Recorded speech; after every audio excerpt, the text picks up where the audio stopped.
भुटानाव हाबनाय लोगो लोगो सब नियम कानुन खुदैखौनो गारनो नागिरा जोंनि मानसिया।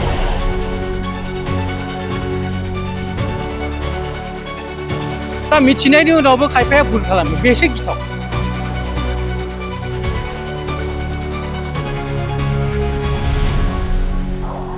माने होमबा उन्दुफ्लानाय मानसिखौ फोजानो हाया होननाय बायदि बे परिबेसा फैगासिनो दं दा। गतिके जोंथ' बयबो गोरोंखाजोबसै, दा जोंनि रोंगौथिखौ खामानिजों देखायनांगौ आरोखि। माने आंनो गोरोंसिन बा आंनि मथेनो सोलिजोबनांगौ, बेखौ एसे दोनथ'नांगौ आंनिबा। आं ओरै सालायनायावनो जुदि बयनिबो मोजां जायोबा एसे थांनि, जेबो नङा दे, बे मोनसे भाबखौ। ओमफ्राय लामायाव दस्रा मानसिफोर जायफोर फैयो साफ्रोमखौबो अननो रोंनांगोन जे बे मानसिया फैदों, बेबो आंनिनो मानसि, गतिके आं जाब्रबथाय जाहोनो हाथारनाय नङा, आंबो जाब्रबथाय जाया, बै भाबखौ लाथारनांगोन आरोखि। अननायजों नायजोबनांगन बयखौबो। खिन्थु गोरोन्थि खालामखांनानै गोरोन्थि खालामग्रासो उल्था जुदि रागा जोंनाय देखायोबा बिनिख्रुइ दुखु गोनांसिन मा थानो हागौ। बिराद दुखु गोनां जानानै दं खोथाया। ओंखायनो आङो लुबैदों जे माने जोंनि रोंगौथिखौ माने समाजनि थाखाय ना डिपार्टमेन्टखौ बाद हो दे, पुलिसखौबो बाद हो, समाजनि थाखाय एसे सानदो। नों जे गोरों मानसि, दालाय माथो भुटानाव थाङोबा बिराद गोरों देखायहैयोलाय। चक्लेटफोर जायोबा चक्लेट बिखबखौनो पकेटावसो लाबावलायो, थेवबो गारा। आरे बेयाव जुदि खालामनो हादोंबा जोंनाव मानो होनबाव हाया? खालामलाय बहायबो। बे खालामनायनि थाखाय सनमानसो बारायगोनथ'। सोरबा जुदि नियमजों बेबादि देखायदोंबा, सोरबा जुदि खालामनानै साथामसोखौ खालामबावनो हायोबा, बे सनमानसो बारायो, बेखौ सनमान खमाया। बेनो बिराद गोसो सिंनिफ्राय आं खावलायनाय आरोखि।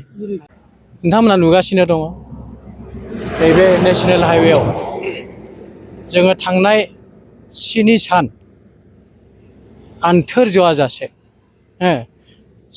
नैबे जोंनि चिरां सिमानिफ्राय साम्फा ब्रिजनिफ्राय लानानै एकदम इन्टारस्टेट बर्डार सिमल टापुसिम जोङो नैबे गारिखौ लानानै थांलाय फैलाय माइकिं खालामगासिनो दं। माने बेहाय जों होनदों जे हाइवेआव रं साइडजों गारि सालायनो नाङा, ओमफ्राय हाइवेआव इ रिक्सा सालायनो मोना, मेइन खोथाया बे। आच्छा, बे जोङो 7 दिनखौ आन्थोर जआजासे खालामबाय थादों, खिन्थु बे ओरैबायदि नङा जे जों बे दाखालिसो जों बे खामानिखौ आखाइ लादों, बे नङा। जोङो बिराद सिगांनिफ्रायनो एवारनेसबो खालामदों, फाइनबो दानदों। माने जों जिखुनु प्रकारै नैबे जिथु जाब्रबथाय थांनाय बोसोरथामाव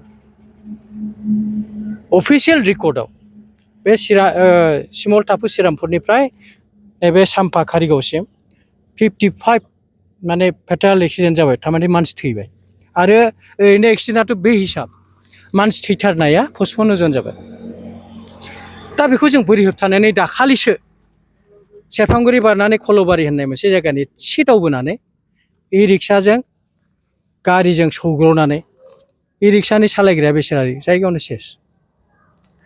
दा बेखौ जोङोथ' होबथाथारनांगोन ना। दा बेखौ माबोरै होबथानो? मानसिफ्रा होनो जे न'आ बहायनो, आं बे लामाजों फैथारनांगौ, ओंखायनो एथ' गोजान गिदिङा जासे मानो होनबा डिभाइडार माने बै गेजेराव जिथु होथेनाय दं, बेयो इउ टार्न खालामग्रा जायगासिम थांनो बेनो टाइम नांगौ। दा बेखिनि टाइमखौ माने बिसोरो बाहायनो हाया। खिन्थु खोथाया मा जाहैबाय, सासे मानसिया कानेक्सन रडजों फैनानै लोगो लोगो हाइवेआव गाखोयोब्ला बे हाइवेनि परिबेसजों गोरोबा जासे खनसेनो उल्था साइडजों फैयोबा जाब्रबथाय जानायनि पुरा सम्भाबना थायो। बेनिखायनो मा, लामायाव गाखोनाय लोगो लोगो बे लामानि परिबेसजों एसे खाब जाग्रोनांगोन, गारिया माबोरै सोलिदों। गतिके बिनि थाखाय मा खालामनांगौ, गारिया सेरै सोलिदों, जेरै बे हाइवेबा डाइरेक्ट माने आगदाथिं गारिखौ लाबोआ जासे आगसिथिं एसे दावलांनांगौ।